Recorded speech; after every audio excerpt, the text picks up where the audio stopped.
नमस्कार मित्रांनो, मी सुरेश शिंदे तुमच्या सगळ्यांचं परत एकदा स्वागत करतोय. तर आज आलो आहे मी लांजाला, म्हणजे आमच्या वहिनींच्या घरी.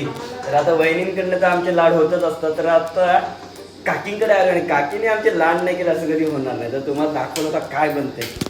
काकी हाय, आणि इकडे आमच्या मातोश्री बसल्यात. हाय, काय चालू आहे आज? आजचा भेद काय?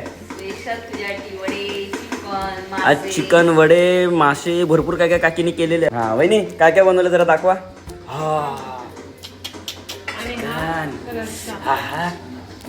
रस्सा, इकडे काय याच्यात भात आणि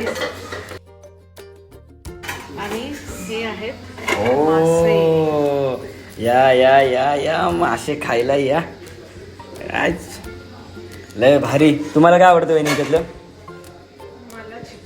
चिकन. वा वा वा, म्हणजे माझ्या टोळीमध्ये आहे कोणतरी. तर आत्ता आपल्याला जेवायला बसायचं आहे. आणि तुम्ही बघू शकता इथे चिकन, रस्सा चिकनचा, वडे, इथे मच्छी, ही म्हणजे समुद्रातली मच्छी, आणि इथे तुम्ही बघू शकताय आपले माळ्याचे मासे, त्याच्या बाजूला वडे. तर आत्ता असा आपला जेवणाचा बेत आहे. गावी आल्यानंतर हे झालं आता जेवणाचं सुख. पण खरं सुख कशात आहे माहिती तुम्हाला? खरं सुख आहे ते म्हणजे ह्या सगळ्यांच्या सोबत एकत्र जेवायला बसायला. नोकरीनिमित्त बाहेर असतो, त्याच्यामुळे डब्बा आला की बाबा कधी कधी एकटंच बसायचं, कधी कधी रूममेट असतो, संकेत असतो, आमचा मयुरेश असतो. पण गावाला आल्यानंतर हे जे सुख आहे ना, हे खरं सुख आहे. बरोबर की नाही? एकत्र बसून, आजकालच्या जमान्यामध्ये कुणाला टाईम नाही एकत्र बसायला. आता एकत्र बसून जेवायला भेटते, यापेक्षा वेगळा आनंद काय, यापेक्षा वेगळं सुख काय. ओम शेठ कसं झालंय? दादा बंधून आता खातोय. काका कसं झालंय? जकास.